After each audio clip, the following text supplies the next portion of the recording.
Shipa tuje tembe trinle yarmo da pelge drolor zambe zebrache pande lame shabla solwa de omo a guru vajra dara sumati munisha sane kar uta varda nishre badra varsa manya sarva siddhi hum hum Oma guru vajra dara sumati munisha Uta Varda Nishri Bhadra Varsa Manya Sarva Siddhi Hum Hum Oma Guru Vajra Dara Sumati Munishas Varda Nishri Bhadra Varsa Manya Sarva Siddhi Hum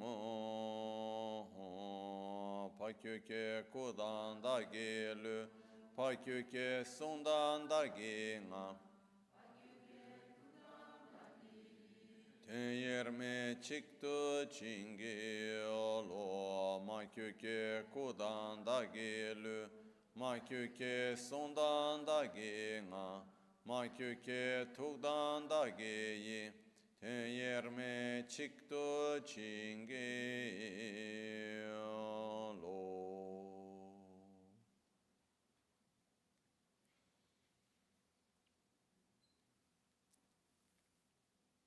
Om Muni Muni Maha Muni Shakya Muni Svoha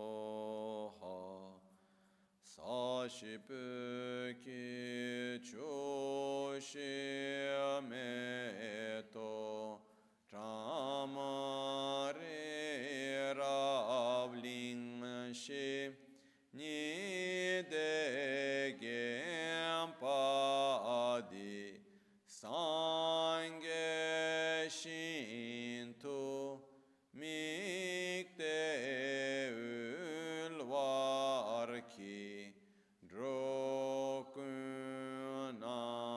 Da Shingla Chöpar Shoyidam Guru Ratna Mindrala Kam Niryatayami Sangye Chodan Tsoge Chonamla Chancho Pardo Dani Kyapsochi Dagi Chushe Gibe Sonamki Drola Pinchra Sangye Druparish Sangye Chodan Tsoge Chonamla Chancho Pardo Dani Kyapsochi Dagi Chushe Gibe Sonamki Drola Pinchra Sangye Drupara Shua Sangye Chodan Tsogi Chonamla Chancho Pardo Dani Kyapsuchi Dagi Chushe Gibe Sonamki Drola Pinchra Sangye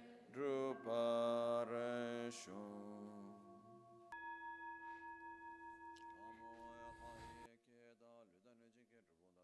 Kenam dan rowa kunge danam chitsampa tamche ke de dagi chöten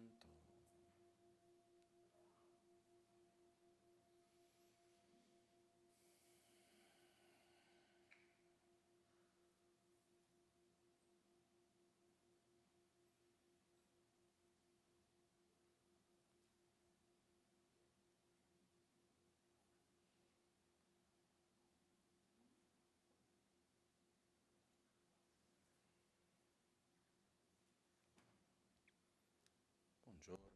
Good morning.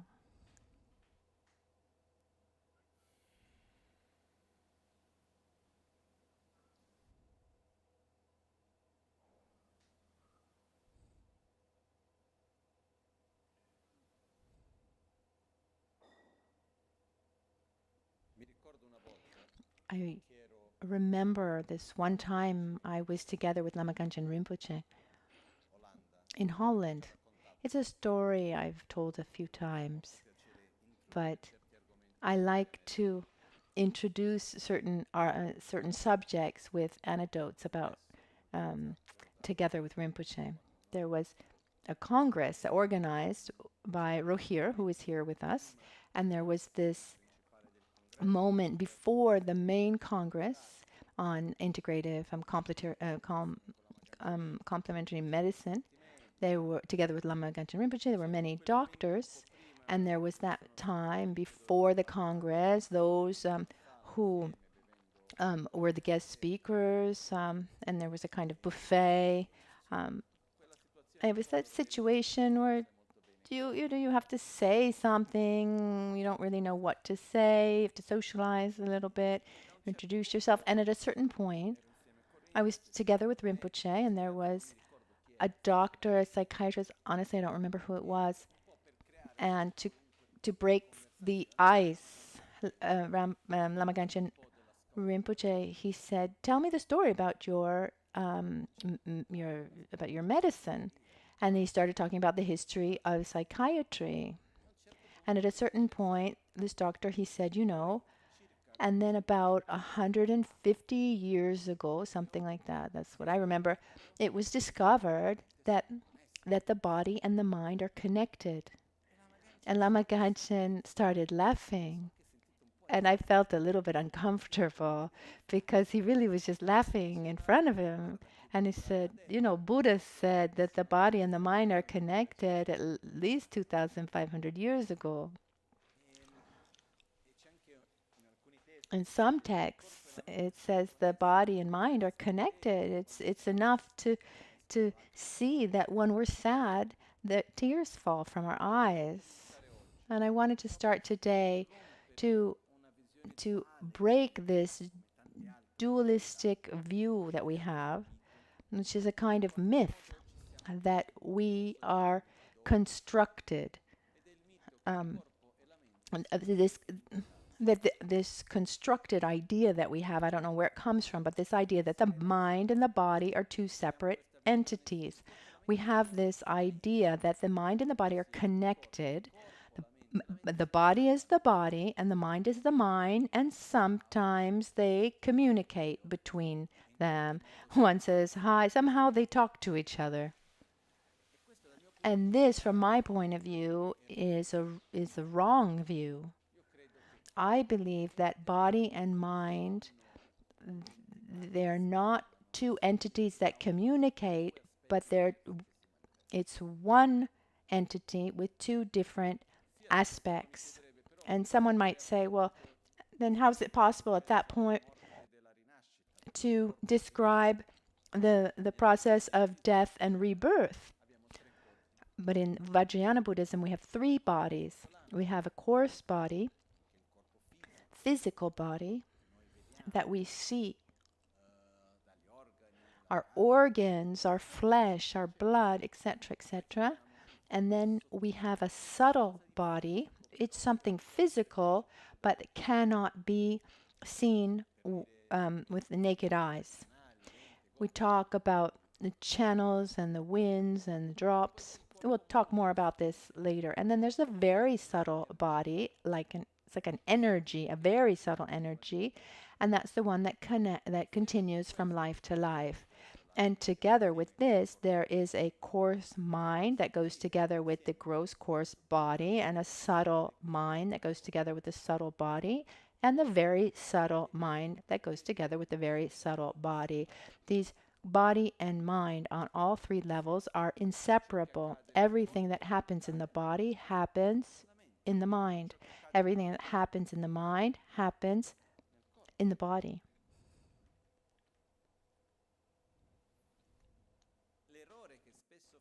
The error that we often make is to give weight to one aspect, either the physical or the psychological, the mental part, when it's all part of one thing. If you put your hand here, it affects there, and this brings us to another aspect of interdependence.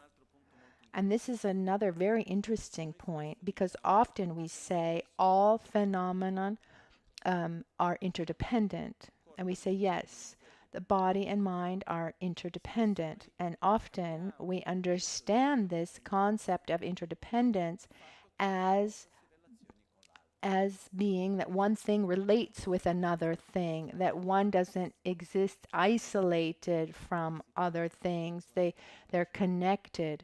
They talk to each other, but this is actually an erroneous comprehension. When we say that two phenomena are interdependent, it means they are mutually dependent. The example given in ancient texts is we talk about this mountain and that mountain. If we take two chairs, one chair, we put two chairs one in front of the other. I sit in one. I sit in the one in front of me in this chair, and then I get up and I go and sit in the chair across the room. I sit in that chair, so that chair becomes this chair, and this becomes that. So this and that exist exclusively in mutual dependence, like small and big. We can give an infinite number of examples. What happens is when we say that they are two phenomena that have their own identity, but they are mutually dependent on each other, that means that one doesn't exist without the other. Inner reality, external reality, body, mind, these are phenomena that are mutually dependent. What happens in our liver, for example? Does that have an effect on our emotional state of being, our mental state? Yes. What happens, I don't know, what happens in your bladder? What happens in your lungs? Any aspect of our body has a collateral effect on our mind, our chemical balance, our blood pressure, any aspect of our body. This has a corresponding effect on our mind, of course. On the other side, the thoughts that we have, the emotions that we feel, do they have an effect on our physical state of being? Yes. The other day, really, I was researching something because I was curious about something. I was reading a book, and later I'll tell you about this book. And in this book, there was one point that was talking about breathing and how our respiratory system works. And it says that we have these glands that generate tears, that we actually generate about 1 liter of tears. And that is what actually moistens our respiratory system, our lungs. Is much more complex than that, but it's incredibly important. So when you cry, there's more is created, and it comes out of our eyes. And I had a doubt. I thought, well, why do we cry when we have a strong emotion? And I don't remember all the technical terms, but the point is that when one cries because of strong emotions, they have a different characteristic than the liquid that is created to moisten our respiratory system. Those tears of sadness or whatever it is, they have a different hormonal characteristics to calm us down. The body feels that there's something very strong that's happening, and so these tears, this liquid, have a chemical compound, hormone, that should calm us down, so to self-regulate. It's amazing. It's amazing. The body and the mind are so connected. For me, it's just it's one thing. It's wrong to even say that they're connected, because I say body and mind are connected, then there's this supposition that they exist separately. What does this all mean? That to be able to live and experience a balanced life, to live a state with more satisfaction, balance, peace, well-being, to avoid suffering in general, etc. It's not possible to do it without taking into consideration every aspect of our being.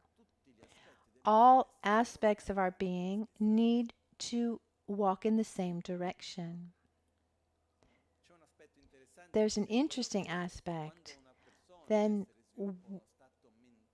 when one develops a mental state of a certain level, at that point, it's like the mind is able to maintain this balance, and one needs to invest less in taking care of the physical aspects. But until we've reached that state, we need to put effort in both.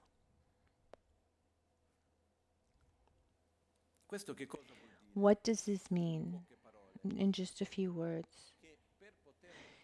To live in a balanced state, first of all, to then develop a state where we're able really to develop our qualities on a deeper level, have a better intuition, a better awareness,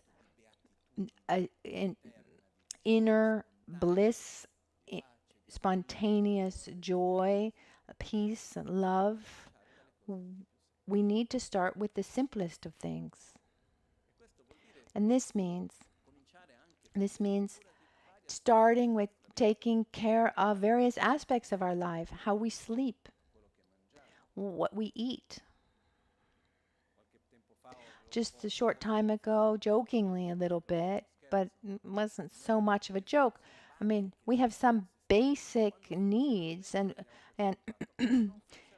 basic functions, bodily functions, that when they work well, everything's fine, and when they're not working well, we get all unbalanced. But I repeat that once you reach a certain level of emotional or mental development balance, then you can go beyond. But that's not the case for most of us. So we need to sleep. We need to eat, defecate, and move. Movement. When it's hard to move, there's something that's not going right. When it's hard to go to the bathroom, there's something not going well. If we're not able to sleep well, there's something not going well. If we eat in an unbalanced way, there's something wrong too. If we're too hungry or not hungry, etc. We need to also take care of our Dharma path. I'm going to use a wrong term. Sometimes it could be understood when we say that, like as a spiritual spa, when we talk about connecting to spirituality. Maybe I recite some mantras, I connect to the spiritual realm, it feels good. Excuse me if I use some terms, maybe it's a caricature, but sometimes it seems a little bit like, how can I say? I'll just use a specific example in this case. There's an antique Amazonian tradition, for example, quite strong. It's used to cure some sicknesses. They put the poison of a toad, and then that makes people vomit, and it can be used. It can be used, but it's been used badly. It's been used badly. Where people, they drink as much as they want, they get absolutely drunk, and then they use the venom of the toad to throw up, to liberate themselves. But it's it's like saying I eat too much and then I do something to detoxify, you know, or I do something really unbalanced, and then I take time then to relax, and then we can approach the spiritual world in the same way. Maybe I'm selfish or and I live in an unhealthy lifestyle. I have a lot of anger, a lot of anxiety.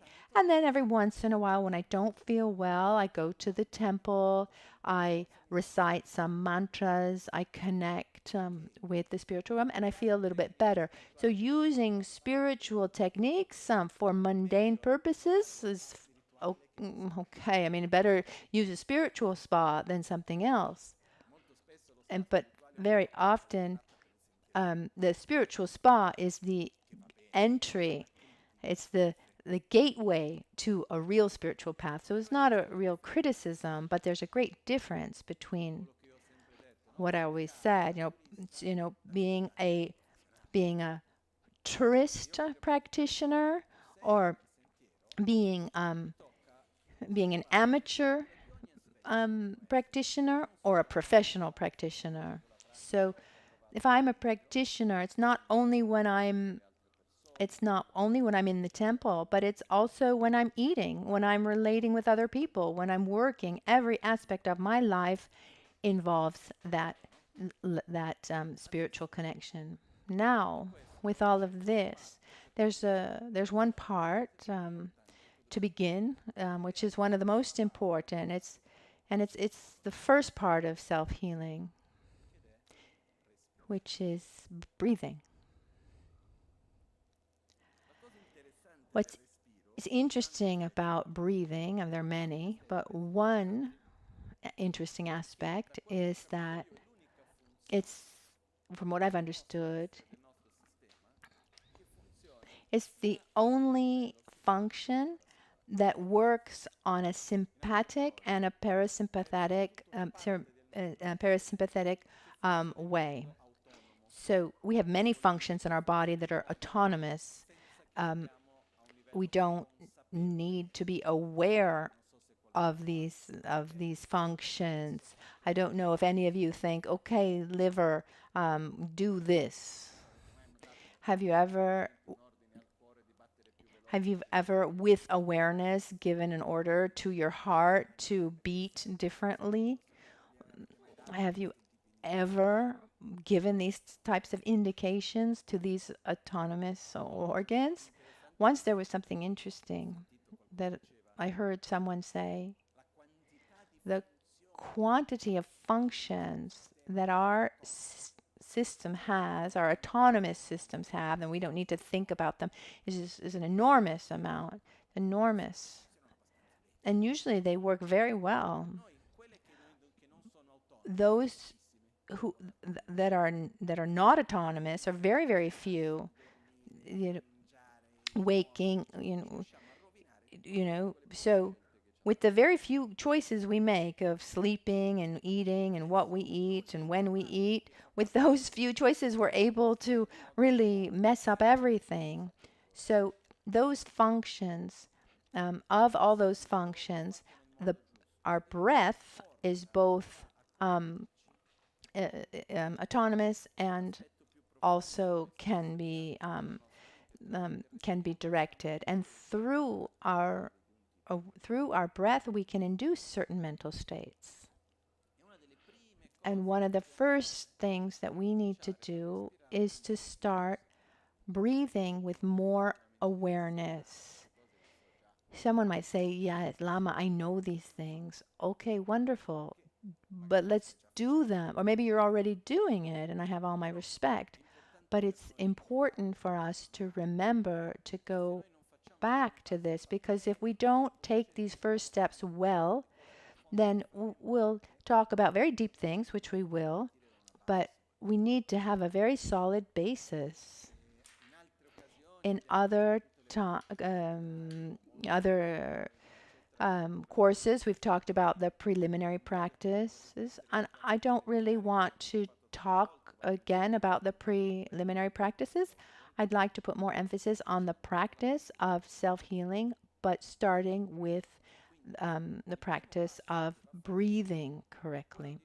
So the first step is about bringing our attention to the present moment, because everything that happens after in the practice, this is a training, this is an exercise that is mental and physical on a course level, but also on a more subtle level. And even mentally, it's not so conceptual as it is more subtle. This is what we do within the practice of self-healing. But what happens is, if I do a practice, and if I'm doing Om Ahum Chamri, if I think about 3 different things, or if I'm reciting Om Magasidi Hum, and I'm thinking, oh, what's happening with the elections, or who knows what's going on in my head. It's not bad for you, but the effects are much, much, much less. Instead, if we can give our full awareness, that has a much greater power of transformation, because the states of consciousness that are then developed are also greater. So we need to help ourselves. And one of the things that helps is this process of breathing. And during the practice of self-healing, actually, the inner state, mental state that we want to generate is not mental, it's not an active, analytical, conceptual state of mind, but the more intuitive, more related to feelings and sensations. This is what we want to develop more. Regarding our breath, we have mostly, there are others, but we mostly have 2 types of breath. When we breathe, what part of our body moves the most? Either our chest or our belly. I think we all know that the lung is an organ that doesn't have any movement. What allows the lung to move are the muscles that we have. And so it depends on what kind of muscles we're going to move. And that directs the air and will allow us to breathe in one way or another. This higher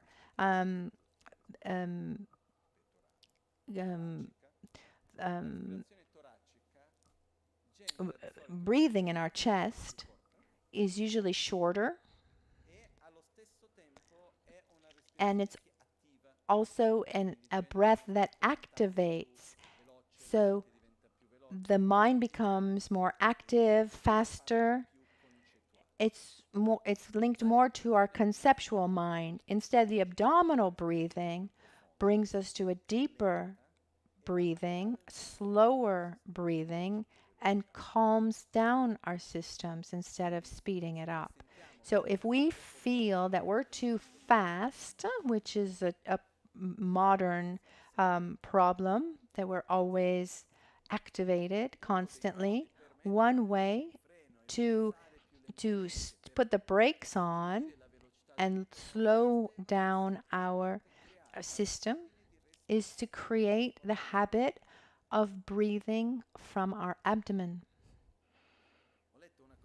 I read something that made me reflect. It said that there are some studies that say that one cause, not the only one, but one of the causes for this greater level of stress and anxiety, this fact of being activated with a faster pace. It says that one of the causes is the way we dress, because very often the clothes that we wear, I mean, around the waistband, are they relaxed or are they tight? They're very tight. So you put a tight dress on, you put clothes on that push your stomach in, and when you need to breathe, where do you breathe? You breathe in your upper body, in your chest, and over time that generates a high chest breathing that generates this activation of the mind and this inner speed. And when it goes beyond its limits, that it generates anxiety. So what's better? Keeping appearances with showing off your slim body and your thin waist, or dressing in a way that can be more helpful for your health. It's really important to be able to breathe correctly. It seems simple or banal, but it's not. It's connected also to how we dress. So in these days, during the practices, please just wear something that doesn't, that's not tight around your waist. And if you, so you need to loosen up around the waistband. So the first thing to do is to simply learn to get used to observing our own breath. And sometimes, how can I say, we like to do already advanced things. We want to learn the vase breathing that all the yogis of the mountains of Tibet do. We'll get there, but little by little, slowly. Otherwise, we'll never get there. And we need to be careful. And it's wonderful that we have time these days. We are often so activated, even conceptually, that we get bored easily. We want new things. We want something different. I remember once Lama Ganchen, he had this marvelous attitude. For me, it was a great manifestation of love, this ability to adapt to others. And one day there was an empowerment something, and he said, "No, let's do the empowerment differently. Otherwise, people get bored." And I said, "Well, if somebody has already taken the empowerment, they should take it again so they could deepen." But Rinpoche said, "But if people are bored, then they're blocked." So sometimes we have this idea that we've already understood something, or I've already done this, I already know this. But it's not about understanding and doing. Those are the first steps. The point is living it, experiencing it, deepening it. I was seeing, for example, from my own experience, I was doing some breathing exercises. When there's the explanation, and we'll look at this, the breathing in the 4 phases as we did before, where we inhale, hold, exhale, and hold. Little by little, you lengthen the time. But very often I saw with myself, there's this attitude of wanting to taking a deeper breath or hold longer. Okay, but we're not competing against anyone. And what's said in the text, what's explained, is that when we start breathing, first of all, start by observing your breath. And then observing your breath, and then make this new breathing spontaneous.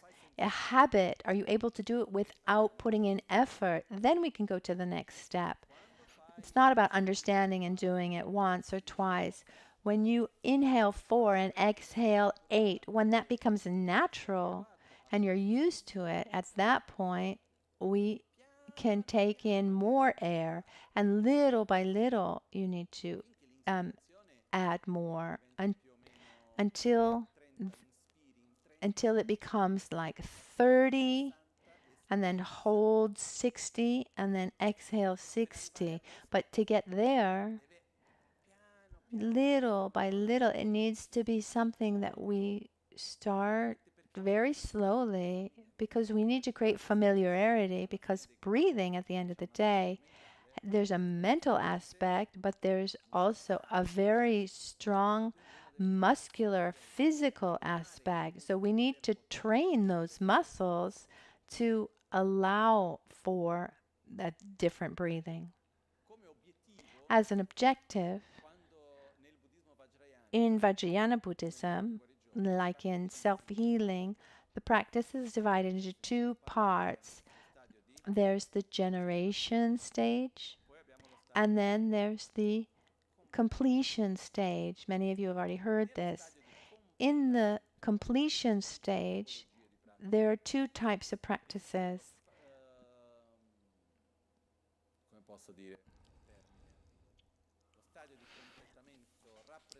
There's the, let's say, there's the representative state of completion and the actual state of completion, actual completion stage.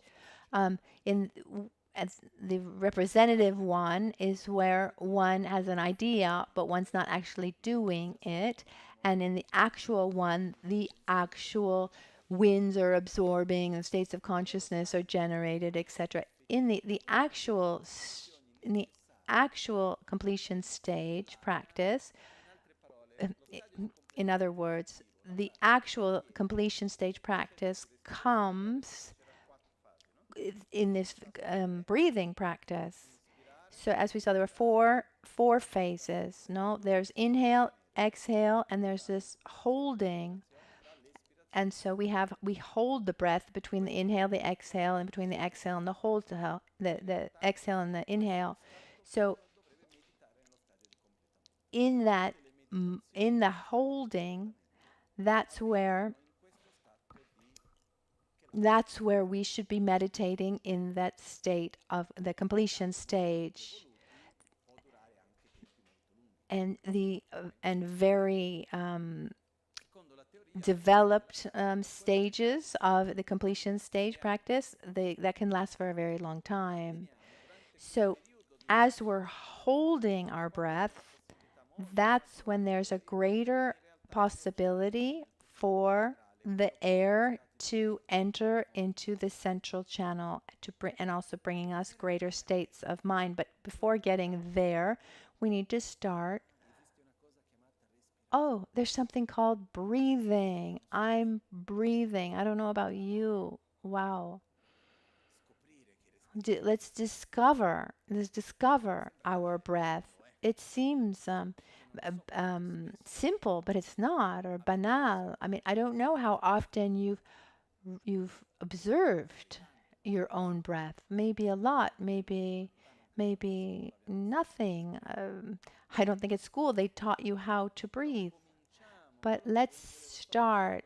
I just wanted this connection with the completion stage is to show that our breath is a tool that is used in the spiritual path, in the greatest, in the highest stages.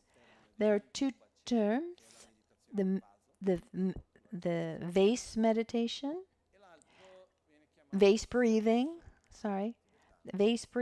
and or Ruksol, following the dialect of Shigatse. Soksol in Tibetan, or Ruksol. So when we study these deeper states of consciousness, all of these meditations come during this Tsoktsol, when the winds are within the central channel and one loses connection to external senses. And this happens when the air is being held. So even if we want to deepen, or we have expectations to go to a very advanced level, one of the bases to get there is breathing, is training this breathing process, so that little by little we get there. Once I had the opportunity to meet someone who was a yogi that we see in the tales of the past. We were together with Rinpoche in Tibet, and we went to visit a cave where Milarepa meditated. Sorry, where Padmasambhava meditated. It was connected also. Anyway, it was Padmasambhava. It was I went with this strange idea. There was Rinpoche, very few people. Most of the group had already gone. We were very few people.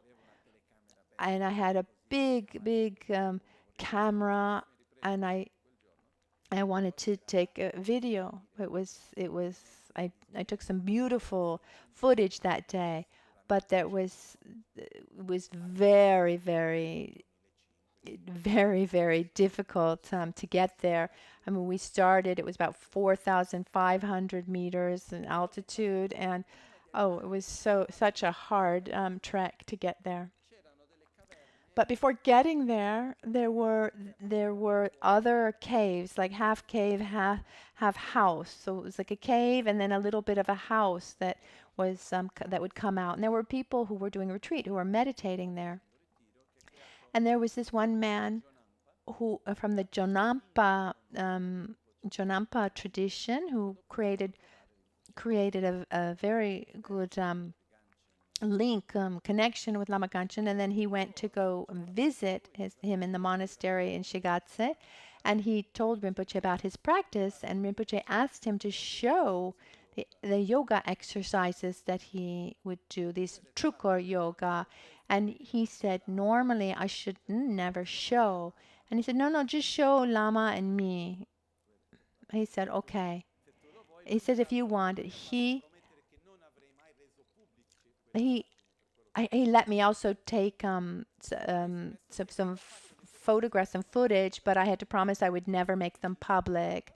So he would inhale, and then he did this whole exercise, all this exercise while holding his breath. It was a long time, and then after the exercise, it was almost like he opened up a valve and all the air would go back in. See, he would also breathe with effort. And I asked him, how did you learn this, that, and the other? He said, first I had the preliminary teachings, a Lamrim, and then I did 100 days of Kala Chakra retreat in the cave. I went to my master, and then he taught me the breathing exercises, and then I went back to the cave, and without even reciting one mantra, I did 100 days of breathing exercises, about 16 hours a day.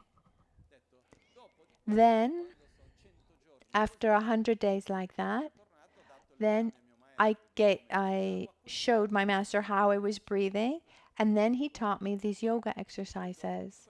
After this, because the basis for the trukor is the breathing, then I went to the mountains and another 100 days with these exercises. But the basis is the breath.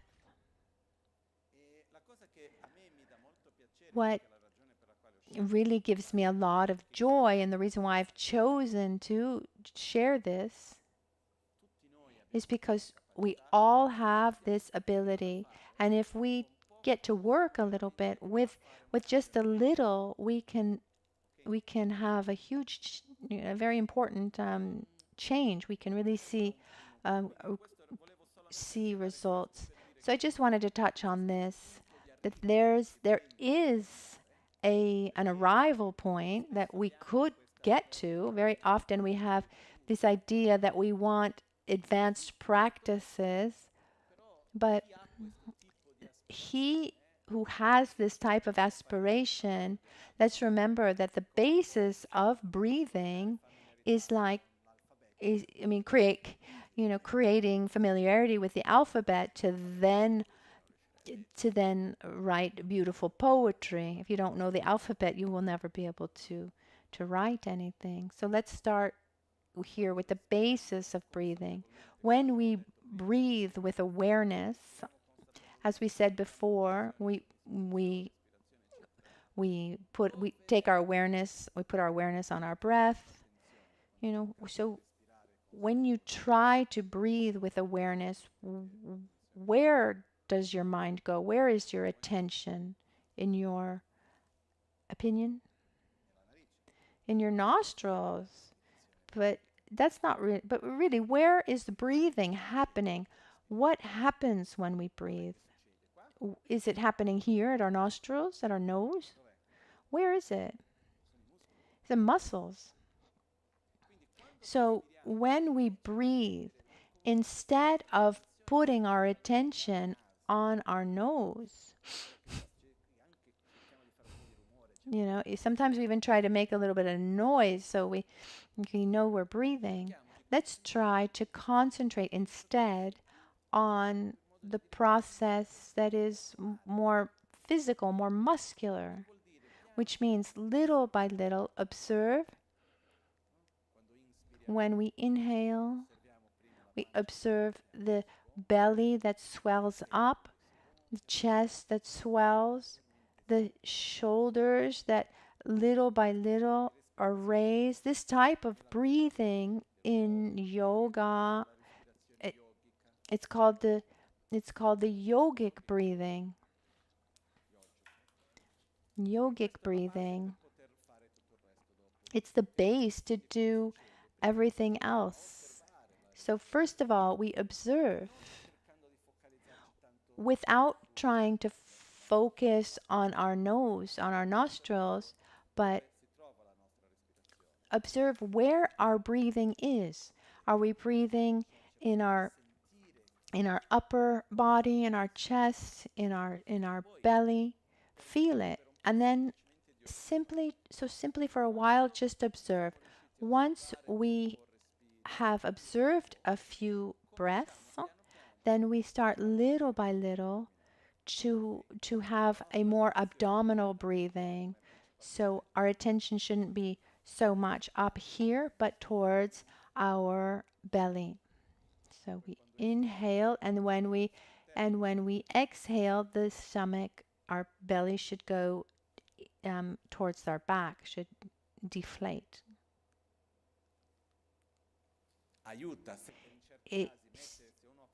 If it's a difficult, you can put the palm of your hand on your belly. For example, you can even do this lying down. They do this exercise for children, but we could all do it if it's difficult. Because if you're not used to an abdominal breathing, then it might be a little difficult. So if it is difficult for you, you can lie down on your back and your stomach up, and for children you can put a little toy or something, but you can put a pillow or something that just shows that it's going up and down, like a stuffed animal for children, or a little pillow, something very light. And you can train like this because it's this movement that little by little creates this great familiarity to have this abdominal breathing.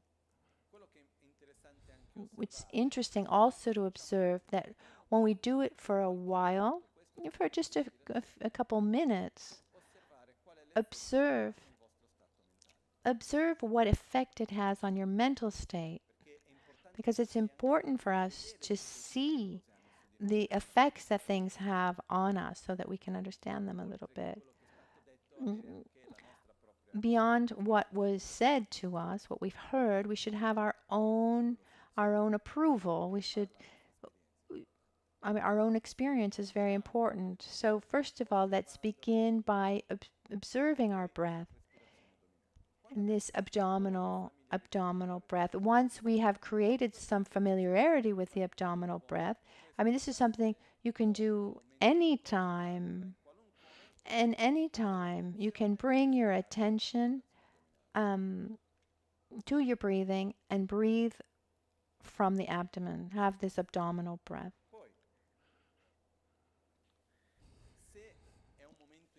If it's a moment where one has a very strong emotion like anxiety, fear, anger, it's a very strong emotion. At that point, you inhale from your nose and you exhale from your mouth. When you've calmed down, then you can inhale from your nose and exhale from your nose. Usually it should always be from the nose. We use the mouth only in some specific situations, like a very strong emotion that's taking us. Then we can exhale from our mouth until we've calmed down. Once we've created some familiarity with this abdominal breathing, then we can add also our upper body or chest breathing. So we fill up our abdomen, and then as a continuous flow, we fill up our chest. At the beginning, we will divide it into 3 phases, but then it becomes a continuous flow. So we inhale and we fill up our abdomen, and then also the upper body, and then so our chest fills up, and we can feel also our clavicle that raises, our shoulders raise slightly. Once we've done that, then we exhale little by little. And as we exhale, we do the opposite. We try to keep our belly full, and then little by little we exhale for our chest, and we empty out our chest, and then little by little our belly. So the same thing, but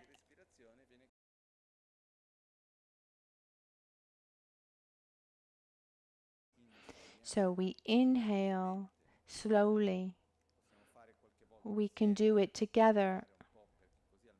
So you can, there's a stronger imprint in all of us.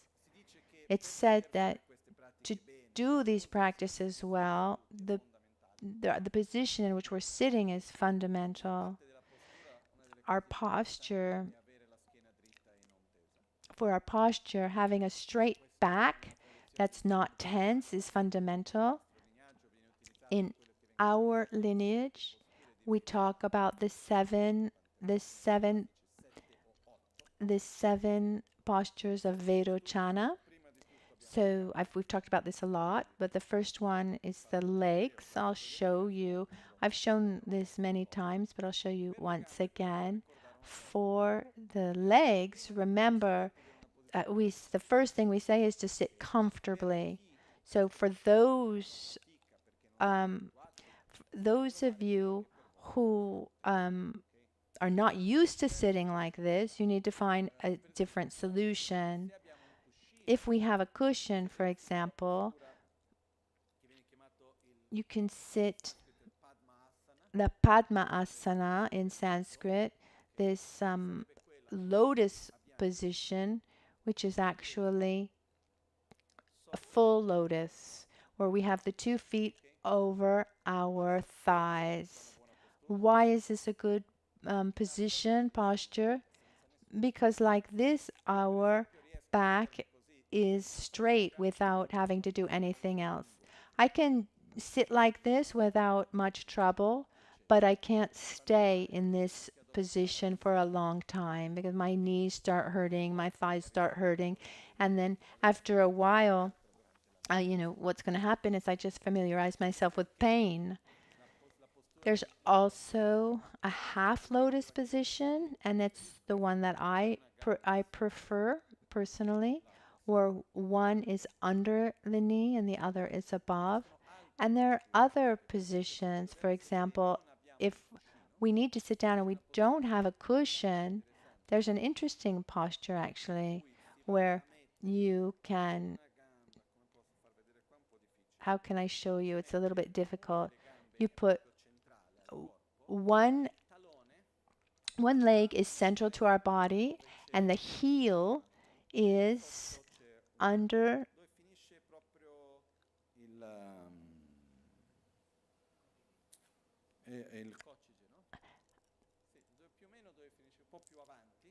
under your pubic bone.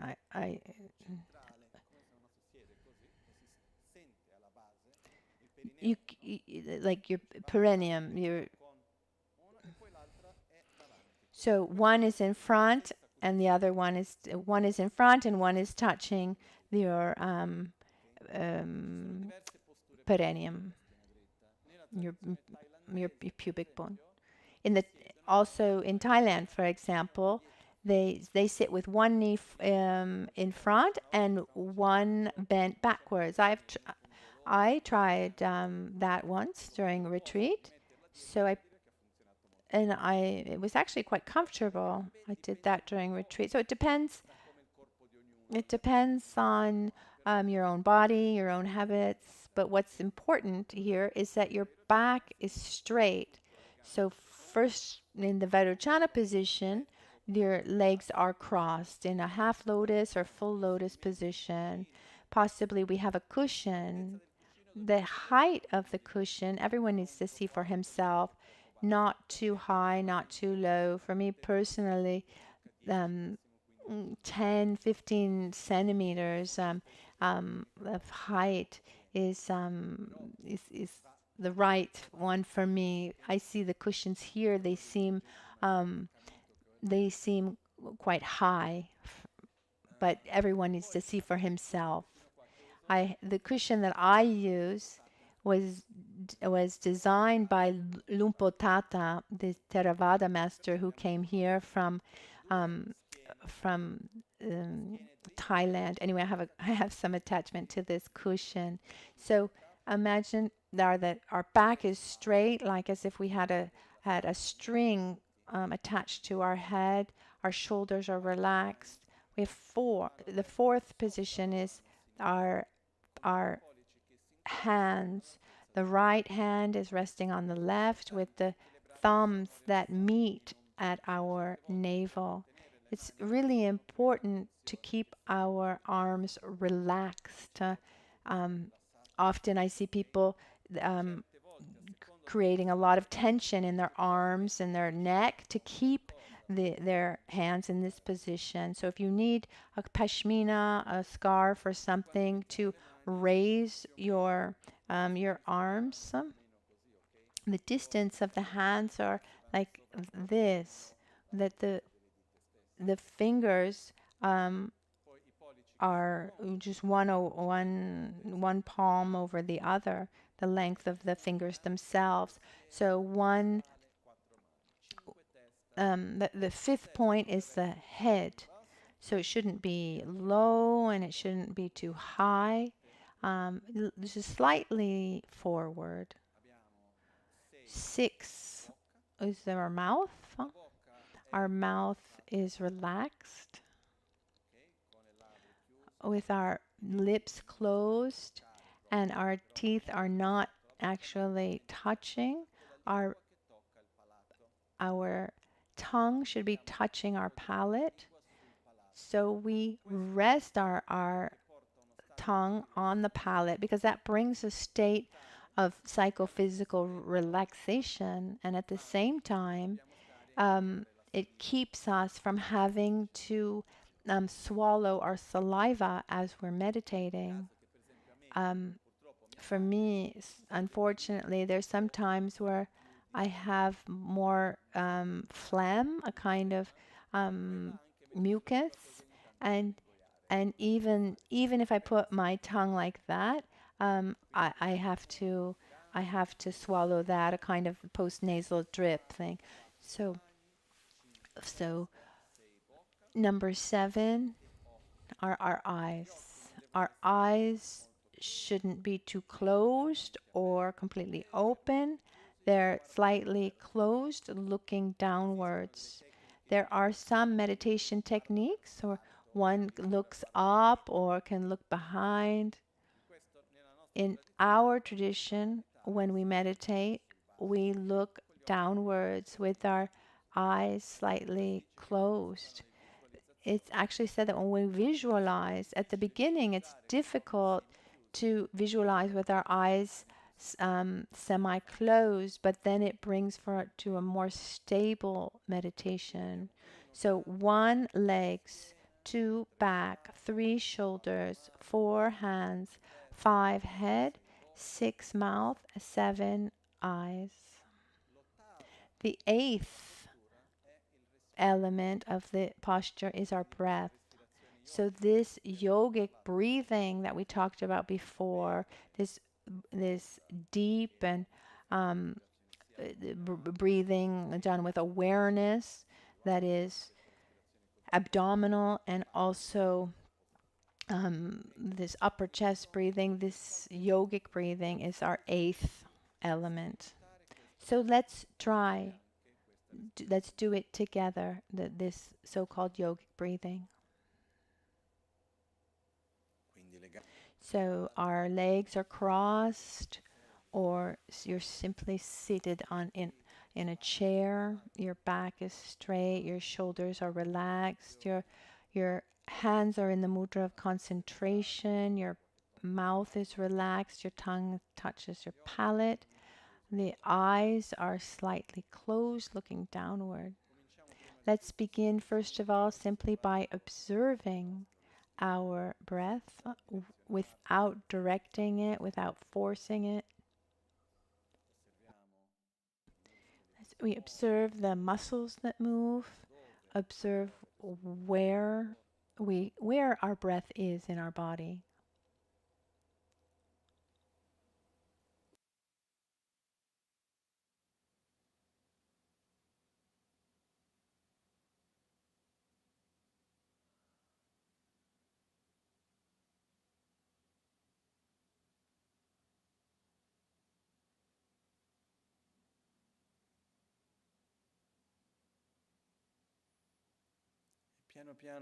And little by little, we allow ourselves to have a more abdominal breath.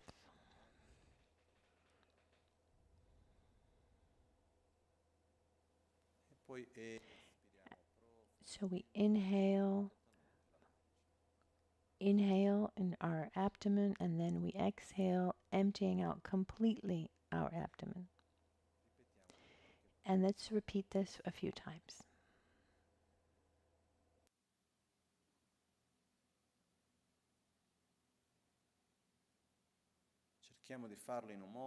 Let's try to do it in a way so that our inhale and our exhale are done silently, without forcing, gently.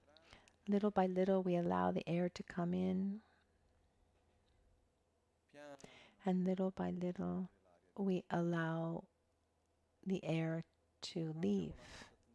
Let's bring our attention on the physicality of the exercise. As we inhale, the stomach and the chest inflate, and as we exhale, the muscles tighten and the belly and the chest deflate.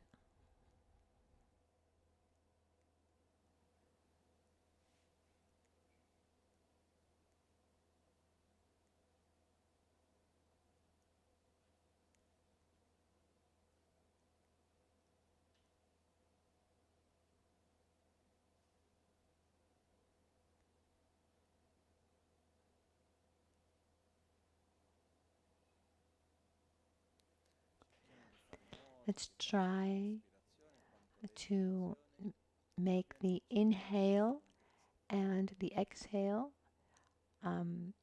make it so they have this same, that they are the same length of time. So we inhale and then exhale little by little, observing the belly that retracts.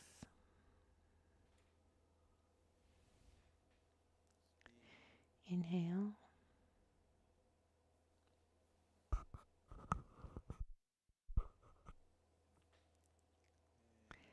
And exhale.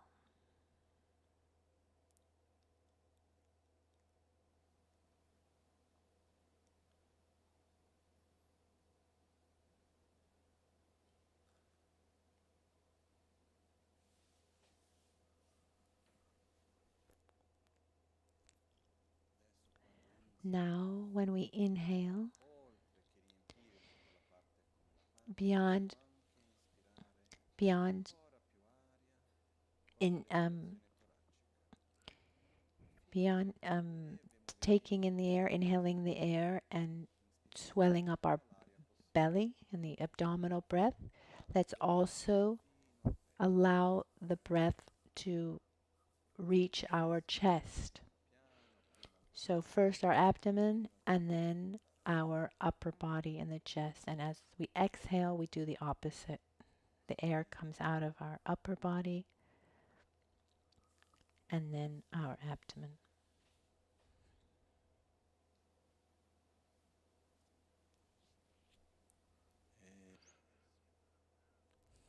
Exhale.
Let's keep our awareness on our breath, but let's bring our attention to what is outside of ourselves. And we can little by little move our hands, open our eyes.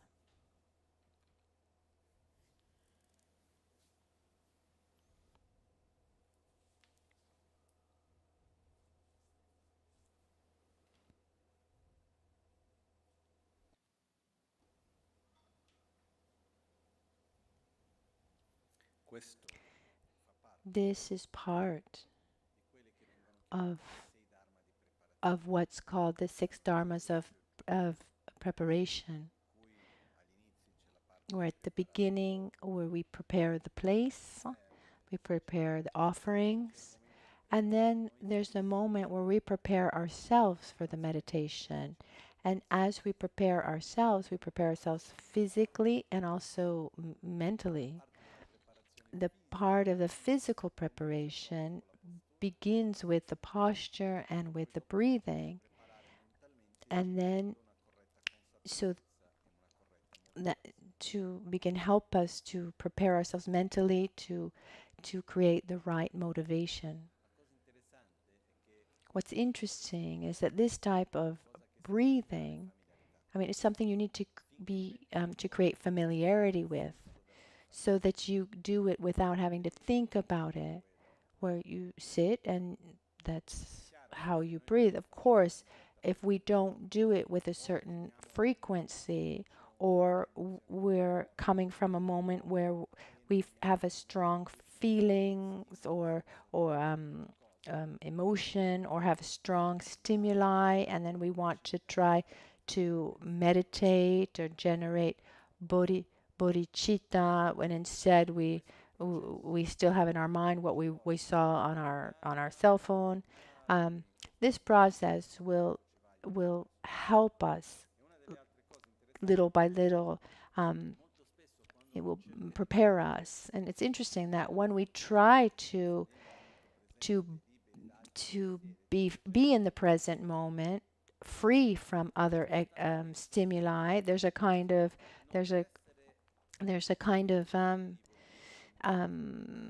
it can be difficult.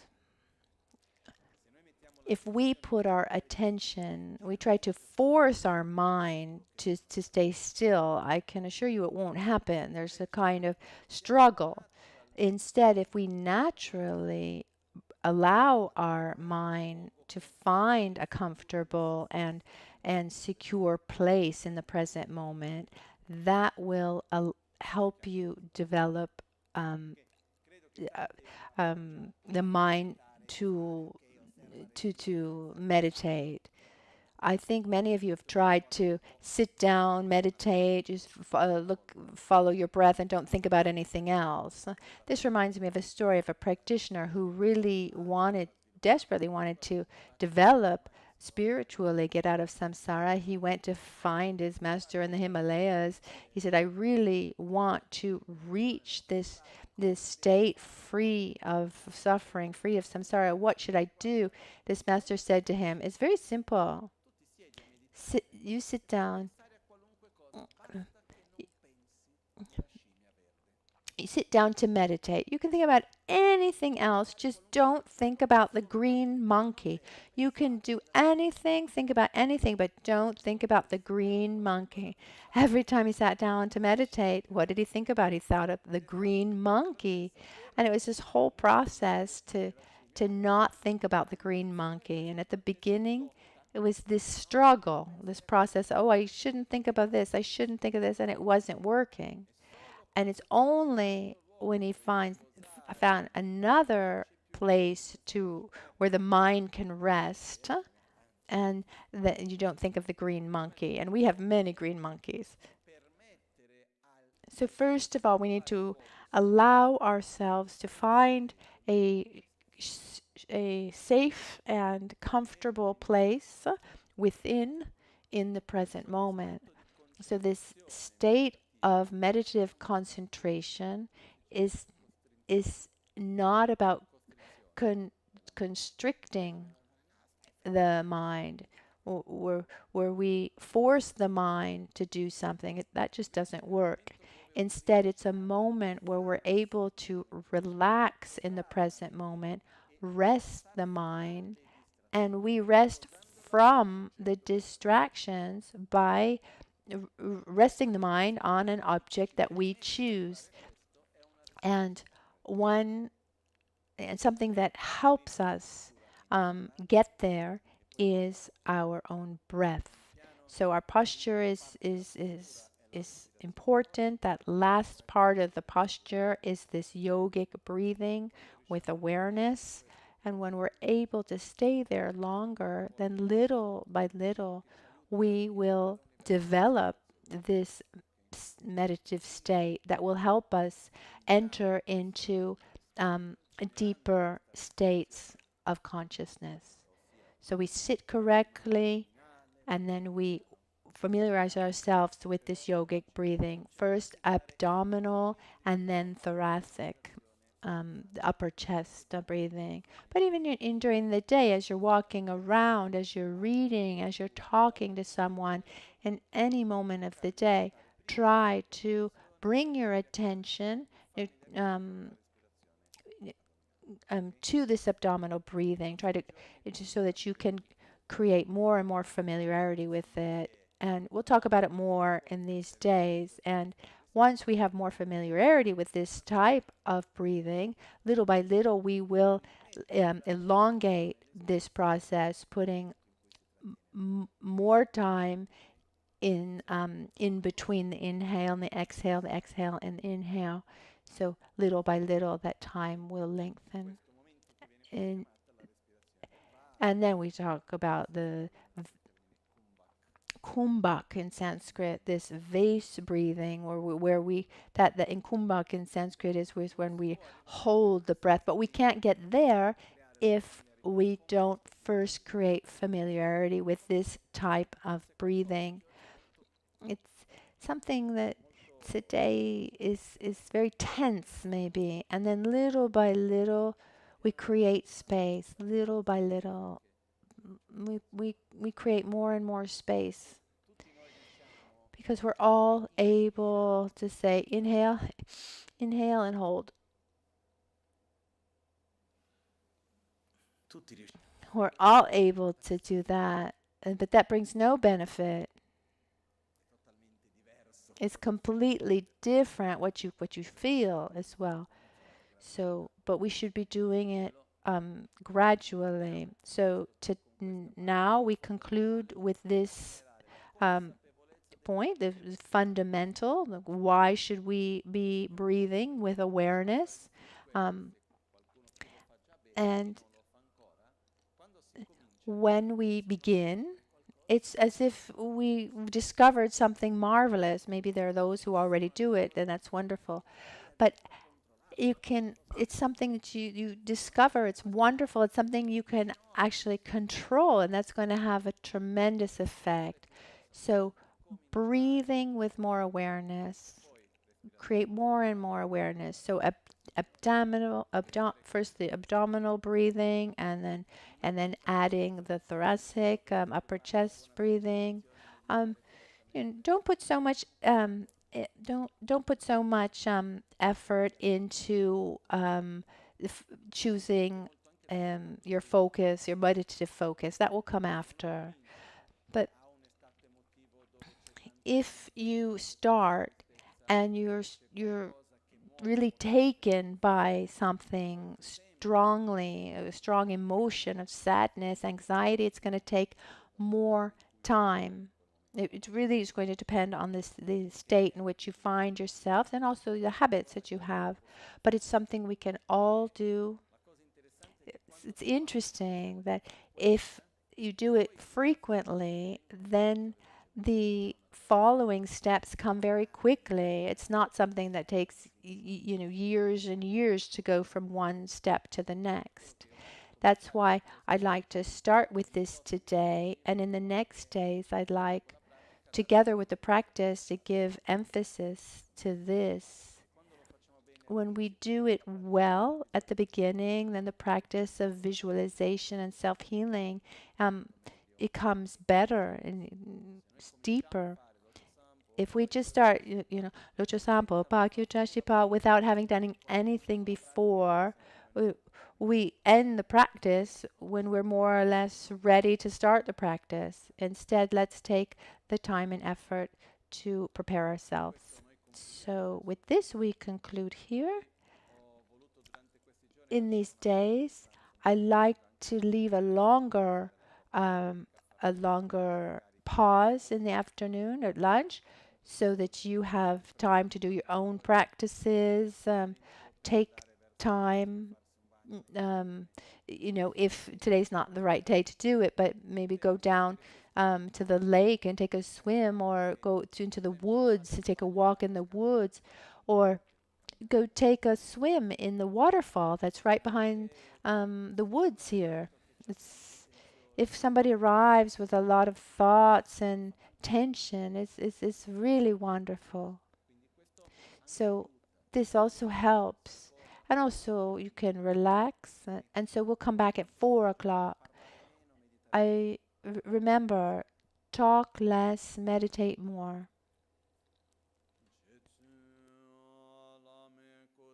Rapten chi nam kar trin le chok chur ge pa dan lo san tempe dreme sasum gi drove munsel takto ne gyur chi kewa kunto yanda lama dan drame chiki pela long chi sadan lam gi yente rapzo ne dorje changi kopa nyur Sho nimo dele tsendele, nime kuyan delek shi, ninsen takto delek pe, kuncho sumki chingi lobo, kuncho sumki ngodrub tsol, kuncho sumki trashi sho. Oma huntamba lame sangye rinpoche, kyoba lame tamche. Rimba lame gendu rimbo, chiamne kuncho sumla chepa. Buon appetito. Have a good lunch. Thank you, everyone. I'll see you at 4 o'clock.